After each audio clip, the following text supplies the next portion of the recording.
আধুনিক সমুদ্র যুদ্ধে সাবমারিন একটি খুবই গুরুত্বপূর্ণ বিষয়।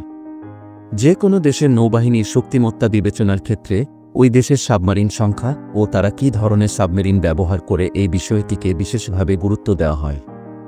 কেননা সমুদ্র যুদ্ধে সাবমারিন দ্বারা করা কৌশলগত আক্রমণ যে কোনো যুদ্ধের মোড় ঘুরিয়ে দিতে পারে। রাশিয়া বা আমেরিকার তৈরি আধুনিক সাবমারিন থেকে নিক্ষেপ করা টর্পেডোর সাহায্যে বড় বড় যুদ্ধ জাহাজ নিমিষেই ধ্বংস করা সম্ভব। আজকের এই ভিডিওতে আমরা জানতে চলেছি বিশ্বের প্রথম সাবমারিন তৈরি ও সাবমারিনের ক্রমবিকাশের রোমাঞ্চকর ইতিহাস। পৃথিবীর কোনো আবিষ্কারই রাতারাতি আবিষ্কৃত হয়নি। প্রতিটি আবিষ্কারের পেছনে রয়েছে বিভিন্ন চিন্তাবিদ ও বিজ্ঞানীদের অনেক দিনের নিরলস প্রচেষ্টা ও শ্রম। সাবমারিনের ক্ষেত্রেও এর ব্যতিক্রম নেই।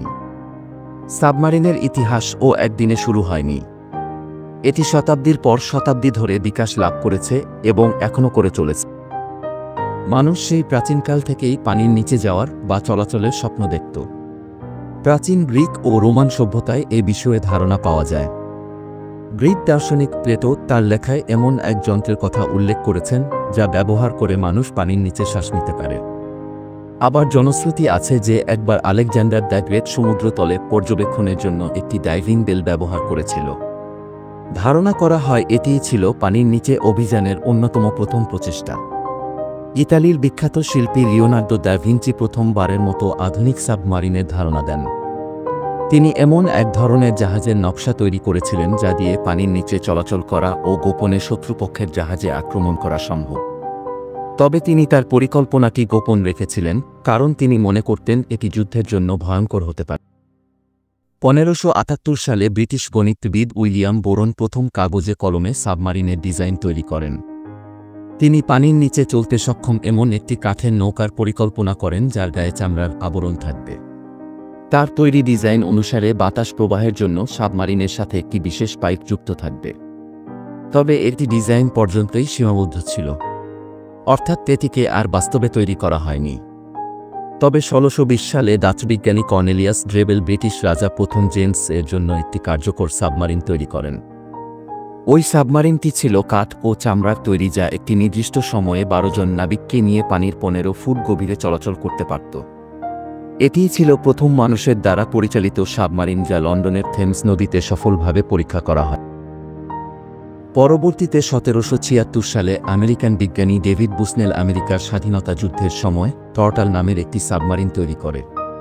যদিও এই সাবমারিনটি শত্রু জাহাজে বিস্ফোরক সংযুক্ত করতে পারত, কিন্তু এটির আকার এতটাই ছোট ছিল যে কেবলমাত্র একজন ব্যক্তি সেই সাবমারিনের ভিতরে প্রবেশ করতে পারতেন। এই টর্টাল সাবমারিনের সাহায্যেই প্রথমবারের মতো সামরিক কাজে সাবমারিন ব্যবহারের চেষ্টা করা হয়েছিল, কিন্তু তা সফল হয়নি। 19 শতকের শুরুর দিকে ফরাসি প্রকৌশলী রবার্ট ফুলটন প্রথমবারের মতো নটিলাস নামের একটি ধাতব সাবমারিন তৈরি করে। ধাতব ফ্রেমের তৈরি এই সাবমারিনে হাতের ক্রাঙ্ক ব্যবহার করে চলাচল করা হতো। এতেই প্রথমবারের মতো টর্পেডো ব্যবহার করা হয়, যা যুদ্ধের জন্য খুবই গুরুত্বপূর্ণ। যদিও এটি সামরিক বাহিনীতে গৃহীত হয়নি, তবে এটি সাবমারিনের ক্রমবিকাশের ক্ষেত্রে অনুপ্রেরণা হয়ে ওঠে। 1863 সালে আমেরিকান গৃহযুদ্ধের সময় কনফেডারেট বাহিনী সিএসএস হানলেই নামের একটি সাবমারিন তৈরি করে। এটি ইতিহাসের প্রথম সাবমারিন যা সফলভাবে শত্রু জাহাজ ইউএসএস হসাটনিককে ডুবিয়ে দেয়। তবে আক্রমণের পর এটি নিজেও ডুবে যায়। 1888 সালে স্প্যানিশ প্রকৌশলী আইজ্যাক পেরাল প্রথমবারের মতো বৈদ্যুতিক ব্যাটারি চালিত সাবমারিন তৈরি করে। বিংশ শতাব্দীর শুরুর দিকে জন হল্যান্ডের ডিজাইন করা প্রথম কার্যকর সাবমারিন যুক্তরাষ্ট্রের নৌবাহিনীতে যুক্ত হয়। এই সময়েই আধুনিক সাবমারিনগুলোর ভিত্তি তৈরি হয়। পরবর্তীতে প্রথম বিশ্বযুদ্ধে জার্মানি ব্যাপকভাবে সাবমারিন ব্যবহার করে। এর প্রেক্ষিতে সাবমারিনের সামরিক গুরুত্ব ব্যাপকভাবে বৃদ্ধি পায়।